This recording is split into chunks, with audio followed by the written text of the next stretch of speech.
Welcome to this special edition of the Ringside Boxing Show. I'm Dennis Taylor, and today we're joined once again by our official boxing historian, Christopher James Shelton, who is going to take us back a couple thousand years. That's even before Bob Arum was born, to tell us the story of one of the greatest champions in boxing history. Demokrates was a three-time champion of what we now call the Olympics during the 1st century A.D., and he lived in a part of the world we now call the Middle East. Another person who was walking the earth at the same time in the same region was somebody who is probably much more famous today. They called him Jesus of Nazareth back then. Chris, always great talking to you. Just for our own historical context on this podcast, we're actually doing this interview in the middle of the COVID-19 pandemic, and Nobody is praying to Demokrates today. In the 1st century A.D., which of the two, Demokrates or Jesus, was better known and more popular? Well, the better known and more popular person at the time would have been Demokrates, the great boxing champion.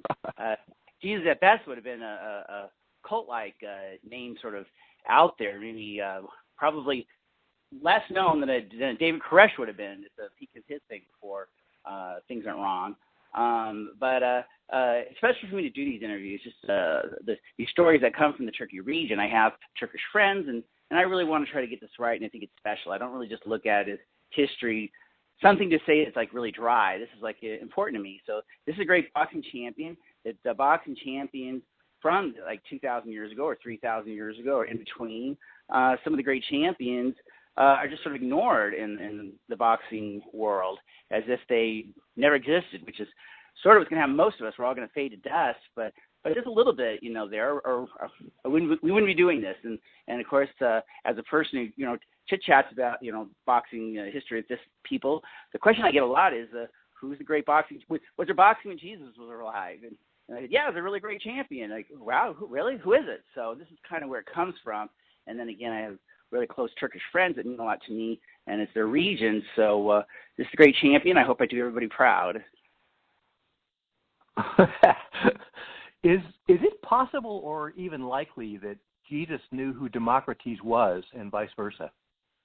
It was very unlikely that Demokrates would have heard of Jesus, even though following Jesus' death, John built a home for Mary in a region not too far from Demokrates, the home that's still there today. But I doubt Demokrates had heard Jesus. But Jesus would have heard of Demokrates. There's no doubt. This is a really. This is a star. The star boxer at that time was. There's only one boxing champion in the Olympia. There's 3 other majors, but that would be it. There'd be one boxing champion and he'd hang there. He'd be the best for 4 years. And this guy did it 3 times, so for over a decade he was the #1 boxer. And really the only other, I was talking to my mom about this, about the Olympics, and telling her that at the time a boxing champion could transform his entire region.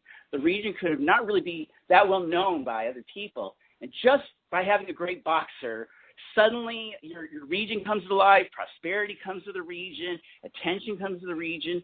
It was just tremendous what an athlete could do. And I say, the Olympics today, nobody can really do that. Nobody can make a big difference. And then I thought about it. Bolt makes a big difference for his country just by being the fastest runner. And that was the other event besides boxing. That, from the very earliest events to 1,000 years later, which would have been Demokrates and Jesus are, the fastest person in a dash and the best fighter. They also had pancration, but really boxing. So the best fighter and the fastest guy were 2 people that would be stars, even above other athletes. Is it conceivable that Jesus might have been a boxing fan? I don't see why he wouldn't have been. I don't know that. The references in the Bible only really covered the sort of the end of his life. There's no mention of Jesus from the ages of 12 to 30, and he was dead at 33. So what happened for 18 years? But if he traveled about, Demokrates is from a populous area that had prosperity. So if you're going to travel somewhere, that would be somewhere interesting to go. If Demokrates would have a lot of reason to travel Jesus, barren sort of world. But Jesus could have been interested in going to almost like a rock concert, going to a festival, going to an event. There's other stuff going on besides boxing and other sports. Just in the time, though, that Jesus is mentioned in the Bible, headed toward the gruesome end, he doesn't mention sports per se. But again, by then he met a chick. By then he met a chick and got interested in getting his act together. So you put your sports dreams or sports stuff behind you. But I don't know. He could have been, but we don't know. Is there any mention of boxing in the Bible? Yes, there's actually a couple mentions. Really? The Corinthians 9:26 is a short passage. So, therefore, I run in such a way as not without aim. I box in such a way as not beating the air. So it's mentioned boxing itself, and obviously just sort of don't waste what you do. Sort of, be a little bit focused and try to, accomplish what you can. And in Samuel 2:14, mentioned Abner saying something to the effect of, "Now let the young man arise and hold a contest," which, of course, this is translated to the English I'm reading, and generally that meant specifically boxing. I guess there are lots of different contests in sports, wrestling for creation stuff, but generally when you use that kind of language, and then boxing. So, yeah, there's a couple references. So why not? There are enough people in the Bible. Some of them got to be boxing fans. That's incredible. So, Chris, what do you know about Demokrates? Who was he? What kind of family background did he have? Well, he's from what would be now the Anatolia, Aden region of Turkey, and quite a few boxers actually came from that area. Generally, in this, what we have is what was the general pattern for the champions, unless there's some kind of mention to separate them.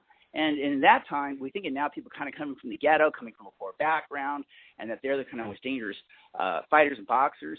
But generally in that time, the boxing champions, the great one, tended to come from a nice background. We know that Demokrates was named after his father, who was successful. So they generally came from better backgrounds, better educated, a little bit more money.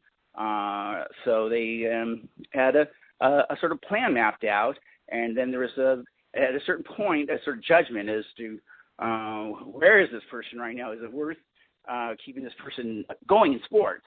And obviously Demokrates, he's a big guy. We know he's a big, strong guy. So that alone would have said, hey, you know what? Let's keep this guy focused and see what he can do. But he probably came from a better background. A family was reasonable, if not good, high prosperity. Do you have any indication through your research how big and strong the guy was? What size he might have been?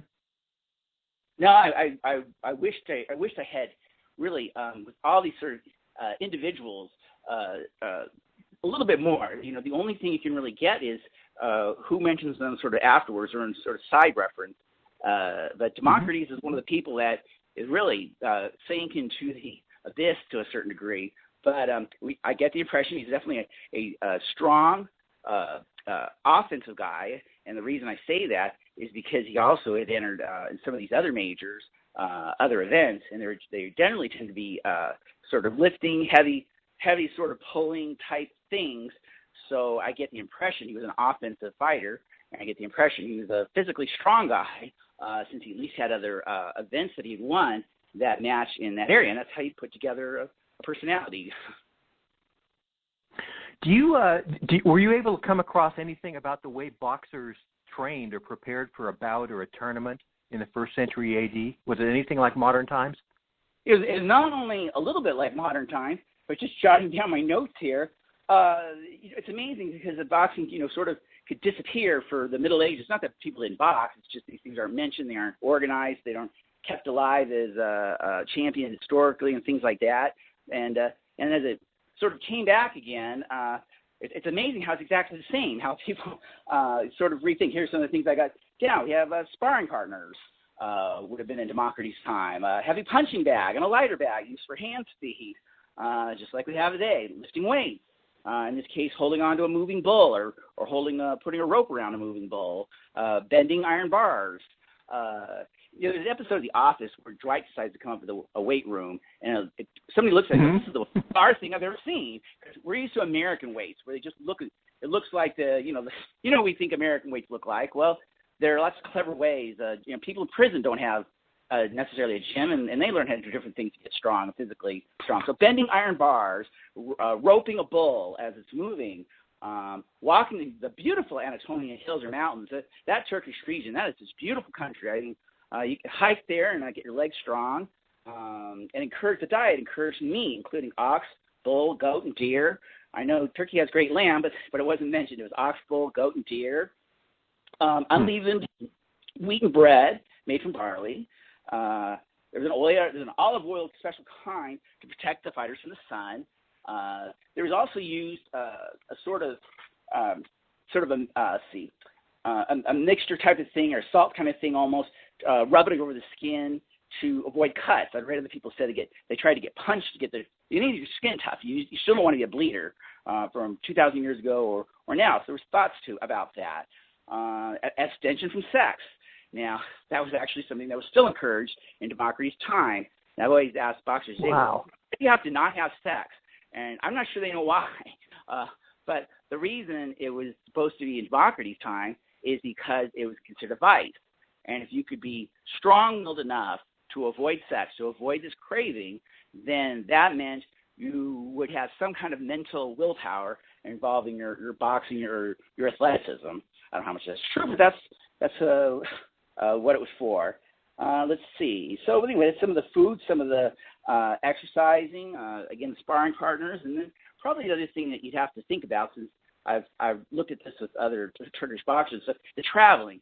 You really want to try to get the rhythm right of where you're going to stay. It's going to be on the ground, and sort of how you want to travel to get there and stuff like that. Because I imagine getting your sleep, getting your that might be, again, something where you have a little bit more money would be advantageous. So they're working on a lot of the same things that we work on now. We work on cuts. We work on lifting weights. I don't know if they jumped rope. Now that's actually an interesting thing to mention, because jumping rope is something that you think of versus flat-footed.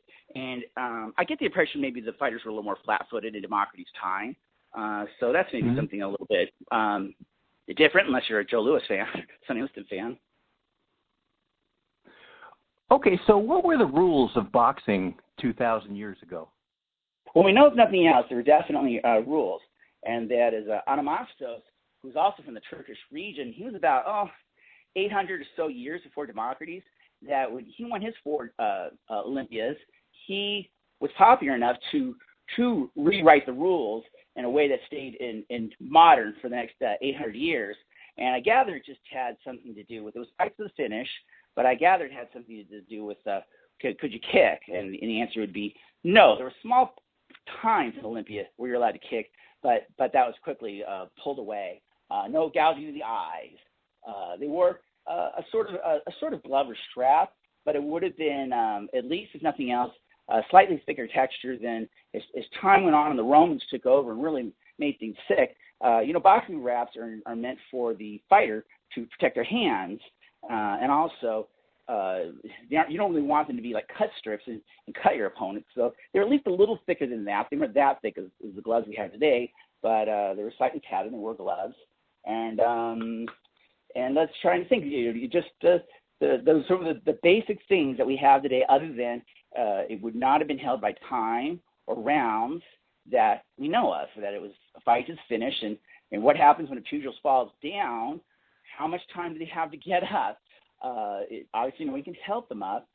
That's a very interesting question that I don't have exactly the answer, but I assume it makes sense that, hey, either get them up and start fighting, or else you got to call this thing over. Or a person could concede. That was something that no boxer really wanted to do. You're almost better off to sort of pretend you were knocked out than actually concede, because it's sort of humiliating, at least, to review at the time, and that you're letting on your region, your family, yourself, and then it's a bit of a cowardice thing, even though I don't know if that's necessarily true. But then again, I'm not from 2,000 years ago. Okay, is there?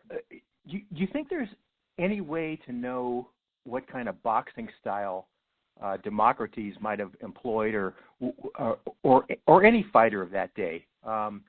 you said they were probably more flat-footed. That's what you're guessing. Was there wrestling involved? No, because either wrestling itself was a sport, but more popular than that was pancration.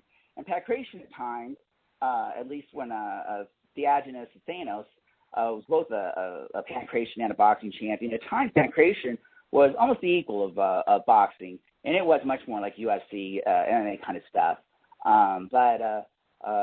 But boxing itself did not have wrestling holds or anything like that. England just made up that shit. An Italian boxer beat their champion in 1727, and so their guy cheated, and they just said, "Oh, yeah, that's part of the rules now," because it's in England. But anyway, no, wrestling was any kind of thing like that. Only there was a small section, unclear exactly how many years, where you were allowed some kind of a kick, but that didn't last overall long. When I'm covering about 1,500 years, from about 900 years before Jesus was born, versus another 130, 40 years after his death. Okay, so in something like the Olympia, what we now call the Olympics, were fighters separated into weight classes? Nope, there's only one champion, and that's it. So, I really like that. We have too many champions and too many different WBA, WBC, and all this blah, blah, blah, blah, blah. So I like that there's just one. And, it's even in this case, Demokrates was clearly benefited by being a large, big guy, so you would naturally sort of think you give him heavyweights, so to speak. But always in the history of boxing before the weights got, divided and stuff like that, there are guys like Joe Kowinski, a light heavyweight sort of, and smaller guys who could give the big guys a run. Even in English bare knuckle, there were some smaller guys who gave the big guys, Mendoza, a run for the money. So generally the bigger guys probably had an advantage. Demokrates was a big guy, but no, it was it. Either no dividing into 8 million classes, which I wish boxing had about 5 classes instead of as many as they have now. Talking to Christopher James Shelton on the Ringside Boxing Show. He's our boxing historian, been with us for more than a decade. Chris, is there any historical information that might suggest that Demokrates had a rival? No, that sucks. There are a couple of boxing Demokrates. There are about 4 majors, and then there are other tournaments. So just use golf as an example. Golf has 4 majors. But then they have like the players, and they have like a couple others that are up there. So there was still about 7 or 8 various tournaments without 4 majors. And Demokrates, while he was his best at Olympia, winning 3, again covering it over a decade, he won a couple of each in these others. So it's unclear whether Demokrates didn't necessarily fight in every single one. You still get tired and stuff like that. You have things come up. But he still won a couple of these other ones. But were these others who at least won something in his time actual rivals, or that's unclear. It's very likely Demokrates lost at some point, because they all lose at some point except Marciano. Mayweather's going to get beat at some point because he's going to go back. Marciano would come back for one sort of plane crash. They all get beat at some point. So you tend to think Demokrates got beat at some point. You get older, and somebody young and ambitious. But the other crazy thing sort of at this time, though, the Roman emperors, just as Demokrates had won his 3rd Olympia, Augustus, he had passed away, Claudius passed away. Now you had Caligula coming in and stuff. So Rome was going to get real nasty soon, quick, in a way that was going to eventually knock out the Olympics. And then at some point they just said, let's not do this anymore. It's no longer whatever it was meant to be. So Demokrates, did he have a rival? Well, we don't know, because it wasn't enough of a rivalry to, Ali has Norton and Frazier because they beat Ali at some point. But it's hard to say Floyd Patterson was a rival to Ali, because he never fought against him very well. So we don't really know who gave Demokrates something. The sad thing is, I love when I eventually did a guy named Alan Comas who had defensive fighting, because it is interesting to see boxing versus slugging. It is interesting to see a strategy against a strong offensive pugilist. I attended from Virgil also, right? Virgil and Homer and various people write about boxing, that they tend to step forward and throw a 1-2. So it's not clear, did they learn even multiple combinations, or did they sidestep a little bit and stuff like that? But again, I'm not sure if the writers were as at least they wrote about it, so they must have liked it too. So, but you do get the impression that it's an offensive style, and it would be interesting what a defensive guy could do. And Demokrates' rival was time and the Romans. Is it likely that a big star like Demokrates would have drawn an enormous crowd to his fights? Yeah, I would think so, because I think even more so that if I think if I asked an average person here in America who the two heavyweight champions are, I doubt they could say even one of their names. But at that time, boxing was the number one sport. Again, the dash person was also going to be famous, and to be the best for covering a decade, you were a star. Even people wouldn't necessarily know what you look like. They'd probably know what region you're from, and they know your name. So if nothing else, you have a name, and it must be a real curiosity if you have the ability to go to one of his fights or tournaments, or even just be there in the village when he walks by. He knows everyone's going to yell, "Hey champ, hey champ!" It's got to be a thrill just to see what's he look like, and stuff like that. But yeah, the name itself would be all over. I'm sure Mary, my mom wouldn't know who the two heavyweight champions are, but I bet she's mom Mary. I bet she heard of Demokrates. Well, for the Gen Xers in our audience, this all happened way before ESPN or YouTube.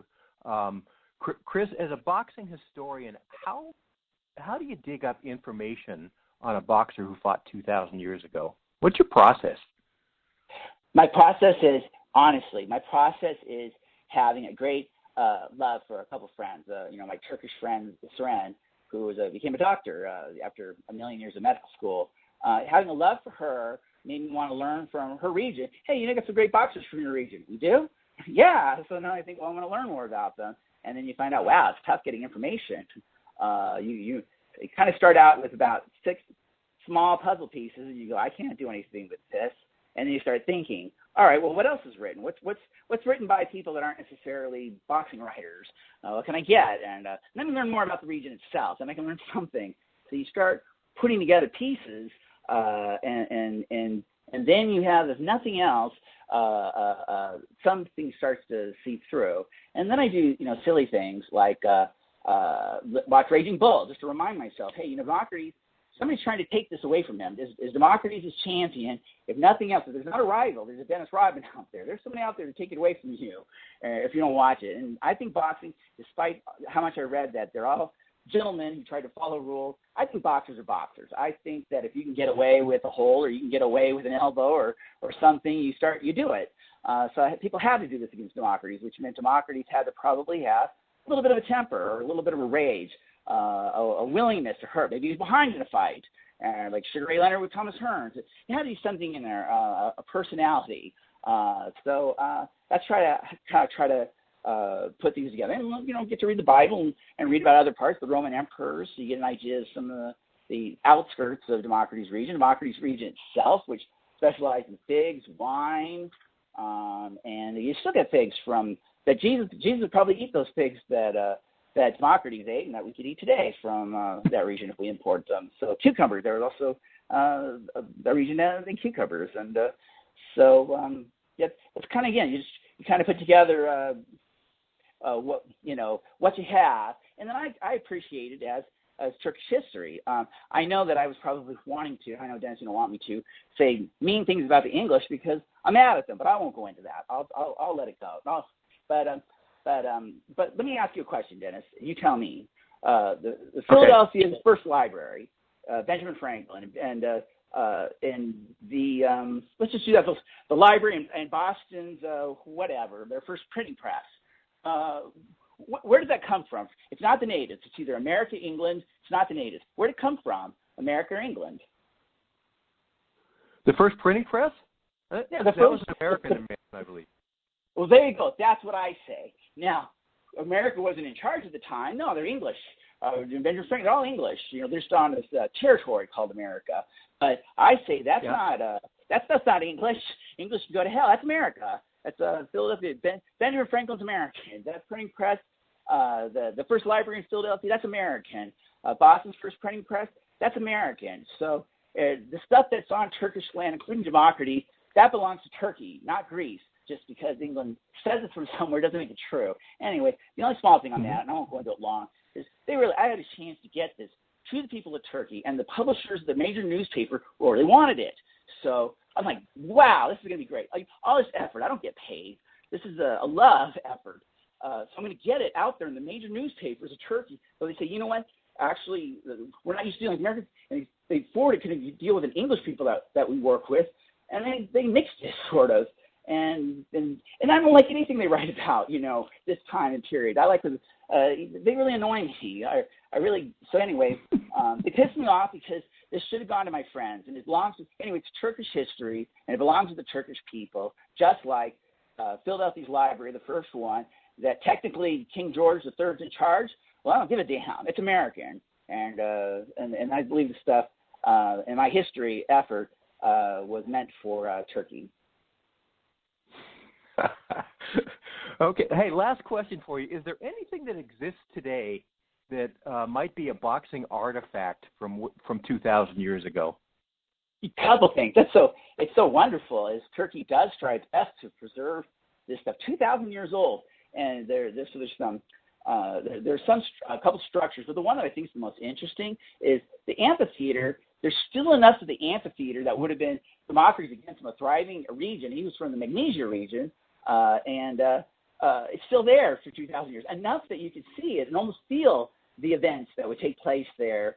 It's pretty exciting that Turkey can keep that. And even though they're a Muslim nation, they never touch Mary's home. There's been several popes that have visited Mary's home that John built. It's in the Bible, and it's there. Turkey does not hurt it just because it's not Muslim. So I think it's wonderful that America and Phoenix, we tear down everything. There's nothing from 20 years ago. We have no appreciation for history, so I'm glad that Turkey does, and I'm glad, if nothing else, the amphitheater's there enough to remind me, wow, this is a thriving area, and then kind of everybody disappears, and we grow into grass and moss. It's hard to believe, Dennis, we're going to disappear, with or without the coronavirus, and then who knows if people are going to even care. That's the truth, man. Always amazing stuff from Christopher James Shelton. He's the boxing historian. Chris, keep up the great work. Thanks for sharing this astonishing bit of history with us today. Thank you, Dennis. You're the greatest. Hey, that'll do it for this special edition of the Ringside Boxing Show. Bet you didn't know that stuff, did you, Ringside Nation? Thanks for supporting this podcast over the past 12 years. Keep your chin tucked and stay safe during the pandemic, folks, so mankind can continue to make history for another 2,000 years. Talk to you again sometime, all right? Have a good one. See ya. Well, it's a great day for me to whoop somebody's ass. It's a bad day, so you better get off of my back. You might get cold cocked if you cross my path. It's a great day for me to whoop somebody's ass.